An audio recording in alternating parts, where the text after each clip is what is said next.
Space, the final frontier. This is the Observer's Notebook, the official podcast of the Association of Lunar and Planetary Observers. Its mission to explore the solar system, to seek out new observations and data, to boldly go where no podcast has gone before. And now the host of the Observer's Notebook, Tim Robertson. Hello and welcome to episode 74 of the Observer's Notebook, the official podcast of the Association of Lunar and Planetary Observers. I am Tim Robertson, the host of the Observer's Notebook, and also the coordinator of the training program within the ALPO. Thank you for downloading and listening. The Association of Lunar and Planetary Observers collects and analyzes observations of various solar system bodies and associated phenomena and publishes detailed reports concerning these bodies in its quarterly publication known as the Journal of the Association of Lunar and Planetary Observers, also known as the Strolling Astronomer. This podcast depends upon donations from you, our listeners, to keep it alive. If you enjoy what you hear in the podcast, you can donate to it via Patreon by giving as little as $1 a month. If you feel even more generous, for $5, you receive early access before it goes public. For a monthly donation of $10, you receive a copy of the Novice Observer's Handbook. And for $35 a month, you will receive 1 year's membership to the ALPO and producer credits on the podcast. You can help us out by going to www.patreon, that's patreon.com/Observer's Notebook. If you would like to join the ALPO, you can do it for as little as $18 a year. For more information, visit us on the internet at www.alpo-astronomy.org. And you can also find us on the Facebook. Just search for ALPO Astronomy. And also, this podcast has a Facebook page as well. Just search for Observer's Notebook. If you enjoy what you hear on the podcast, please subscribe. That way you'll never miss another episode of the podcast. Today on the podcast, we're talking to someone who has an observatory in Bend, Oregon. Not just any observatory. This observatory is connected to a brewery. Join us now, will you, on the Observer's Notebook.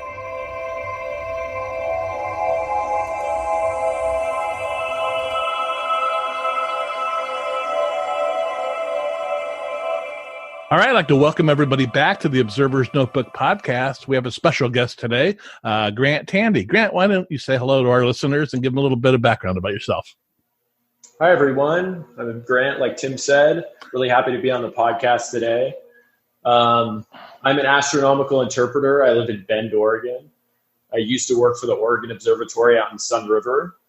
And astronomy for me has just been a big passion the last 5 years or so. It's always been something I've been really interested in. And after working at the Oregon Observatory a few years, I started running the only Bend-based observatory called the HopServatory, which is located at Worley Brewing. Now you called yourself an astronomical interpreter? Yeah. What do you mean by that? So just as some people interpret languages, I'm trying to interpret the beauty of the night sky to guests that come through that might not, have any background in it, or, because it's a lot of big numbers. Some of it's pretty hard to grasp. So just trying to break it down and put it in scalable terms that, people can understand. Okay, great. Now, how long have you been at the HopObservatory? I've been at the HopServatory for just about 2 years. It was actually, we opened May of 2017. Kind of crazy it's been that long. Yeah. Now you're also a JPL Solar System Ambassador? Yeah, I've been in that program just over a year. My boss, or former boss from the Oregon Observatory, Bob Grosfelt, he's the professor of astronomy at COCC, the local community college in Bend. And he's been part of the program for about 18 years. So when I kind of migrated over to Worthy and started doing my own thing, I thought it would be a really cool program to get involved in, just to, do some informal professional development and stuff. So I applied and got into that program, and it's been really cool. We attend, teleconferences. I've got a go to a workshop at APL on the East Coast. So it's been really cool to be a part of. Oh, great. So you do outreach. Yeah. It's pretty much a way for, NASA and JPL to link up with people that are already involved strongly in their communities and, just give them better information and share exactly what they're doing and allow us to ask questions to the mission scientists so we can better, do outreach and educate the public and stuff like that. Fantastic. Yeah, I was a JPL ambassador for many, many years, right when the program started. But life has changed and gotten in the way, and I haven't done any in a while. So I guess they took me off the list. I no longer get the badges. Oh, gotcha. Yeah, that is the cool thing. You get the cool badge. Yeah. Now, I had a recent trip up to Bend, Oregon. I was visiting some friends there, and they said, "You want to go have a beer?" And I went, "Sure, let's go have a beer." And they know my background in astronomy, and they know I do this podcast. And lo and behold, we ended up at a brewery with an observatory on top. Yep. And it's pretty amazing. I feel like there's a definite gravitational pull. If you come into the Bend or Central Oregon area and you have some sort of interest in astronomy, you're probably going to find yourself drinking a beer at Worthy. And I did. Now, the title of it is what, the Worthy Garden Club? Yeah, the Worthy Garden Club is actually the nonprofit end of the Worthy organization as a whole. And that started off with our gardens that if you come to Worthy, you see out front. And the owner of Worthy is always, he's a guy that's really passionate about science in general. Mm-hmm. So that eventually led to, hey, let's just expand this program to not only include gardening on one arm, but include, a galactic garden with the observatory. So we're kind of touching on two different things. And the goal with that was kind of, not only just to look out into space, but using the perspective that astronomy gives us to look back at the Earth. And we're all about sustainability and, being really cognizant of our impact on the environment and stuff. So it's kind of both sides of that. I see. Yeah, I was rather disappointed. I was there during the day, and it was a cloudy day, so you weren't doing any solar observing or anything like that either. So I need to get back up there and visit you. Yeah, definitely. Yeah. Now, how did you get involved with it? So I was, working out at the Oregon Observatory in Sun River, which is a relatively big facility nearby. It's one of the biggest public observatories in the state. And, just doing public outreach there, going to schools, running telescopes, all that kind of stuff. And, I'd heard locally that Worthy was going to build this observatory. And, I was like, I have to be involved in this somehow. It was kind of my local spot anyway. It was pretty close to my house. So I would ride my bike over, have a beer, and eat some food and stuff. So I just kind of kept, getting in contact with the owner, talking to him about it, because I knew that he was going to need somebody that knows at least a little bit about astronomy and telescopes to run the programs and do some outreach. So our, ideas on the project aligned, and I was hired on to run the observatory. That's fantastic. Now, you said it opened, 3 years ago? 2 years ago now. 2 years ago, and it's a nonprofit. So or do they have fundraisers, or how do they fund the facility? Yeah, so my nightly viewing program brings in a good amount of money for our programs.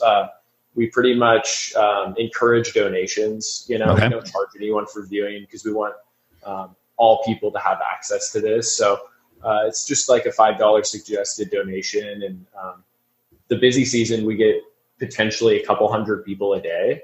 Wow. So that really brings in funds to offset operational costs, and if we have to do any maintenance on the telescope or,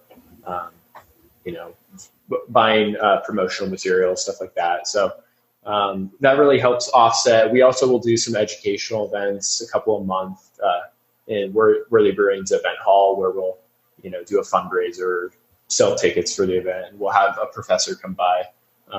We've done some with Bob from the Oregon Observatory. A couple other staff have come by, and we've had Scott Fisher, who's the lecturer and professor at University of Oregon. And he runs the Pine Mountain Observatory east of Bend. Okay. So that's been really cool to partner with these local facilities. And, we've even done fundraisers for them. So have like a pint night, where they will help raise some money for them. So a pint night. Not many observatories can say they have a pint night. Yeah, exactly. Now, so you are tied into the local college. What about any local astronomy clubs or things like that? Yeah, so the Sisters Astronomy Club, we're at least very good friends with. We don't do a ton of events because they aren't sisters and they kind of have their own program going on, but we know those guys pretty well. The Bend Astronomy Meetup Group, I'm a co-organizer with, and they'll do, an event once a month or so. Well, they'll meet up at different locations or have a talk somewhere. So we've planned a few of those at the observatory where we do a talk and then do some viewing up in the observatory. So, there is a big or relatively big astronomy community in Bend, and it seems like it's forming and expanding more and more as, more people move here. But we just have such beautiful skies around the area. If you go east of town, you're in some of the darkest skies in the U.S., just an hour and a half east of Bend. Yeah, when I was up there, my friends, they moved up there from down Southern California where I live, and everybody's moving up to Oregon. It seems like it's crazy. Yeah. It's like you said, it's a beautiful area. I love Bend. Whenever I drive through Oregon, it's usually a place where I stop, and now I have another reason to stop. That's really good. Yeah. Now, you mentioned your nightly programs. What does that entail? Yeah, so we kind of started off our programs with doing more structured tours where people would come in and we'd have a group of 20 people. That's about the max that will fit in the observatory at one time. And we would do kind of like a guided program where we'd show a select number of objects. We quickly found that with the volume of people that are coming through Worthy, that kind of program wasn't super viable. So we sort of switched over to doing a more free-flowing program, like the Griffith Observatory in LA. They kind of have the door open and people can come in. Obviously, we don't have the lines like you do there, so don't worry. If you're going to come by, you're going to be able to look through the telescope. But it's pretty much an open door policy. We start at 8 p.m., at least right now, springtime. Right.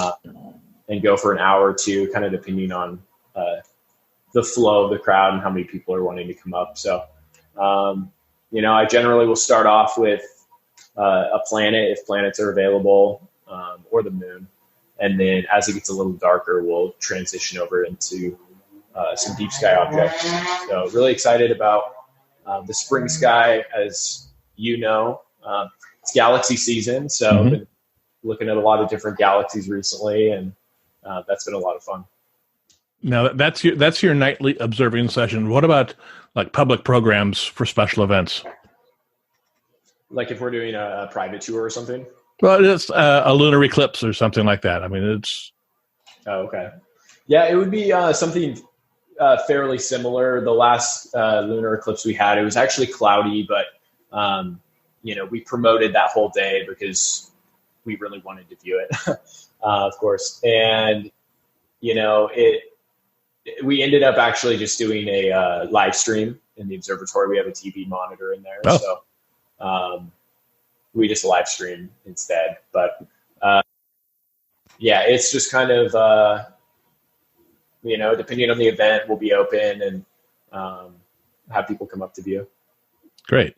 Now, do you have private events as well? Yeah, we've kind of offered for school groups, and if someone wanted to book it, like a company or something, that's another way that we can generate some donations. We've had different companies just around town that have been wanting to schedule a party, and then they'll book the observatory with that. And, we'll have a group of like 20 people come up, and I'll show them, it depends on how many people. If we have a smaller group, I can show them obviously more objects, but, 3-4 different objects and explain what we're looking at and stuff. So that's a lot of fun. Throughout the school year, I'll do private tours for the local schools and stuff like that. I kind of reach out to them and, what is the best way that we could combine our program with your science and space curriculum. So we're trying to reach out and have it accessible to younger folks as well. That ties right into being the Solar System Ambassador through JPL, because they have tons of material that you could also hand out. Absolutely. It's really cool to be able to access all of that. And, if you have any questions or if you need some specific material, it's really cool to just be able to email them, and they're really good about sending that stuff over. Yeah. Now let's talk about the important stuff, the telescope. What do you got in the dome? So we have a 16-inch Ritchie. Oh, it's an RCOS, and that is mounted on a Paramount ME. And then that's really nice equipment.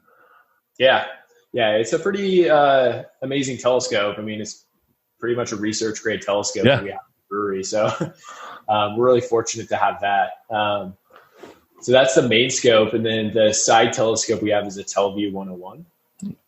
And, we use all Teleview eyepieces. We have 12 Nagler, 17, 22, 27, and 31 millimeter. So those are the eyepieces we run generally. And then all of that is housed in a 17-foot rotating ash dome. And pretty cool. The next step is we want to get a H-alpha telescope for solar, because, the solar minimum has been pretty. Hey, we have a sunspot right now. Yeah, exactly. There's been a good one the last week. Yeah. Woo. Otherwise. Yeah, I've been looking at getting an H-alpha, and I'm like, why? I know. It's tough. So, when we do our solar program and there's no sunspots, it's like, you start talking about the other. It's nice to have the scale of the sunspots and be able to talk about that as a good talking point and stuff. But when you don't have that, it can be a little less exciting for folks, but still cool. Yeah. Now you do offer daytime observing of the sun. Yeah. Yeah. We do that Saturday and Sunday, 1 to 3. Like I said, we just have the white light filter right now, but,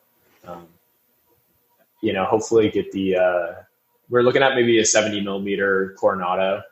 Oh, and nice. Run that on the side of our scope too. Because our mount can hold a little bit more weight. So we'd be fine having like the two different, the H-alpha and the Teleview on there. It should be good. Yeah. Now you have cameras too that you use? No, we haven't got really into imaging too heavily as far as like CCD or any dedicated imaging cameras. I do have a Sony A7 III mirrorless camera that I use for just astrophotography and nightscape photography. And I will occasionally hook that up to our Ritchie and, do some relatively short exposures, really nothing longer than like 5 or 10 minutes, just kind of simple stuff. We haven't gotten to like the all night. And the main reason is, we're not really research facilities. We haven't funded that aspect of it, but it's something I've kind of done on the side, just as a fun thing to promote what we're looking at and stuff like that. Yeah, because the equipment you have, you can get a photometer and do some, light curves of asteroids and things like that with what you have. I mean, it's. Oh yeah, we could do some cool stuff with it. Yeah. Now, I'm sure you've worked there basically since it opened, right? Yeah. I've been running the telescope since we opened. And you have any interesting stories of people that have come and visited along the way? Oh man,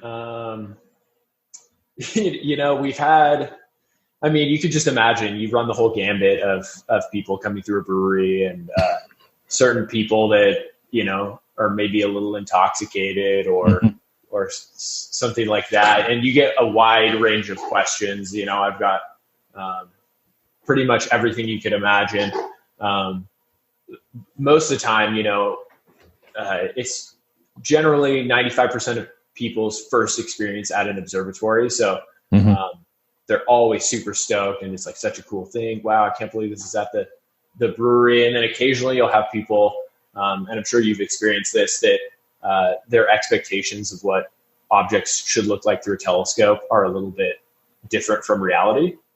Now, you mentioned looking at galaxies this time of year, and I'm like, I know at public star parties, I stay away from galaxies, to my telescope. Yeah, so I've really tried to focus on, the bright objects that we can see really well. If it's summer and we have a really busy night, instead of doing a galaxy, I'll do one of the good globular clusters like M13 or something, the bright stuff just to get people interested. And then if someone's really, really nerding out on this stuff with me, then we'll go over to some obscure objects. And those are the objects I really like to view because, it's kind of a challenge to see, and the perspective I feel like a galaxy gives you is really cool. Yeah, I'm sure. And after a few beers, everything is a faint fuzzy. So, yeah, exactly. Yeah. The other aspect is people coming in and the dome rotating with the red lights, be a little vertigo inducing. So sometimes you can't tell if they have vertigo or if yeah. Also, the way the sound bounces off the dome too. I'm sure that freaks people out. They can hear people whispering on the other side of the dome, and yeah, exactly. Yeah, that's wild. Why don't you tell us about the restaurant and the beer? Yeah, so Worthy Brewing started in 2013. It opened. It was built in 2012, and Roger's the guy that's really passionate. Roger Worthington, he's the owner of Worthy. Really passionate about beer. He owns Indie Hops, which is a local hop farm in the Willamette Valley, and started the brewery as a passion project, loving beer. Wanted to create a space where people could gather and enjoy those types of things. So started the brewery. We have a pretty big facility. I mean, our campus is just massive. I think we're producing 15,000 barrels a year, which compared to, some other big facilities isn't a ton, but we're focusing a lot on the restaurant experience too. And so when you come in, it's a really cool vibe. All of the wood in the entire restaurant is actually repurposed wood. It's all renovated from the Oregon Insane Asylum. Oh, really? And yeah, there's an interesting story behind that. Roger loves One Flew Over the Cuckoo's Nest and Ken Kesey. So he actually bought up all of the wood from the Insane Asylum when they were tearing it down and put it into the rafters of Worthy. So you can see all this really beautiful old wood. And there's these little coins that are embedded in the wood. I remember seeing that when we were having lunch. And the people we were with pointed them out to me. It looks like Jack Nicholson. Yeah, exactly. Okay. So it's the certified cuckoo wood, and that's what the coins in the wood are.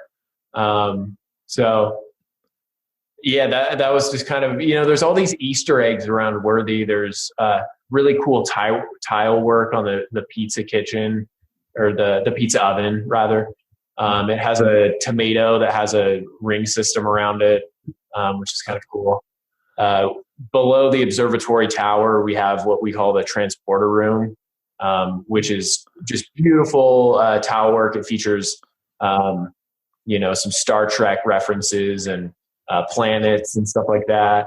And if you look in the middle of that room, which is, it's the bottom of the tower, you can see the isolation pier of the telescope that goes up through all three floors to the very top. So that's, the foundation of the telescope starts in that room. So we wanted to create a cool space with cool visuals, and we have TV monitors that are playing kind of some of my favorite educational videos that I've stumbled across the last few years. We keep those updated, try to keep it fresh for people to enjoy when we're not necessarily open.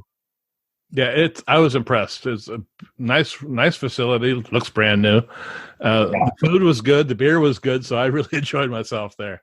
Yeah. Now you don't allow beer in the dome, do you? Yeah, we don't allow it actually in the observatory with the telescope. Just because you should imagine there's been, a drop of glass or two. But you can bring it up to the top, and we have a table outside and just put the beer outside there. So you don't have to fully abandon your beer. That's good. Yeah. That's wild. Anything else you'd like to share about the observatory or the experiences you've had there? Well, it's just something I'm really passionate about. So, if you have the opportunity, if you live locally or if you're passing through or have plans to this summer, I'd really enjoy any of you out there listening to stop by and take a look through our telescope. I really got involved in astronomy because it was something that, just blew my mind. I grew up in Sisters, Oregon, so pretty close to Bend, just a little north. And just got to experience some really beautiful skies. And in high school, really started to pay attention and wanted to learn more about it. And once I discovered how, just amazing this stuff was, it quickly became a passion, and I wanted to share that with people. So, come by and take a look through the telescope, and we'll chat space. Great. Now you mentioned you'd like to get a H-alpha telescope to go along with it. Are there any other future plans that you see for it? I might want to get a little more into, look into getting a dedicated imaging camera at some point. Mm-hmm. That would be a future goal too. The H-alpha and that would be two really cool things. It would be awesome to maybe be able to stream the view of what we're looking at while we're viewing down to the TVs in the pub or something like that. That would be very cool. Yeah, that would be cool. It might be hard to convince people to check that out during like football season, but we could flash it in there every once in a while. Yeah, there you go. Also getting maybe an all-sky camera would be cool to stream current weather conditions onto our website just to keep people updated. If they're coming into town from somewhere else, they could just check our website and see how good the scene conditions are. We obviously link to like clear sky chart and stuff like that, but it'd be kind of cool to have a visual like that. It would. Yeah. Now tell our listeners when the observatory is open again. Yeah, so currently we're on our spring schedule, which is Wednesday, Thursday, Friday, Saturday, Sunday. Wednesday, Thursday, Sunday, we're open 8 to 9 p.m. And Friday, Saturday, we're open 8 to 10 p.m. For night sky viewing. And then solar viewing is Saturday and Sunday, 1 to 3 p.m. And all that is obviously weather dependent, so make sure you check the weather before coming out. We're going to be transitioning to our summer schedule Memorial Day. Okay. And that will be the same nights. We're just going to be bumping everything an hour forward. So we're going to be starting at 9 rather than 8 p.m. Okay. That sounds great. I will put links to HopObservatory and any other information in the show notes. So anybody interested can check you out on the Observer's Notebook link page. That sounds great. Yeah. Thank you so much. No problem. How can everybody get in contact with you if they have questions? Yeah, if you want to reach out to me personally, you can send an email to my work address, which is grant@worthygardenclub.com. More than happy to answer any questions that any of you have. Great. Well, Grant, I want to thank you for coming on the podcast today. Yeah, thank you, Tim. Right.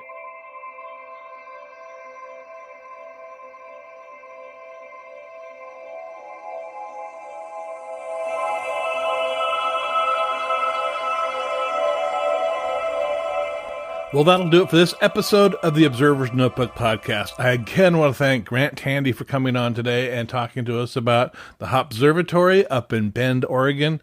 And I really highly recommend any of you traveling to the Pacific Northwest, if you have a hankering for beer and some good food and it's a dark sky, definitely stop by.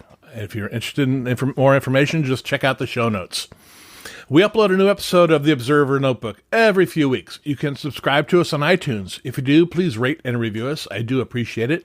You can listen to us on iHeartRadio, SoundCloud, Spreaker, Google Play, Stitcher, and Amazon Echo.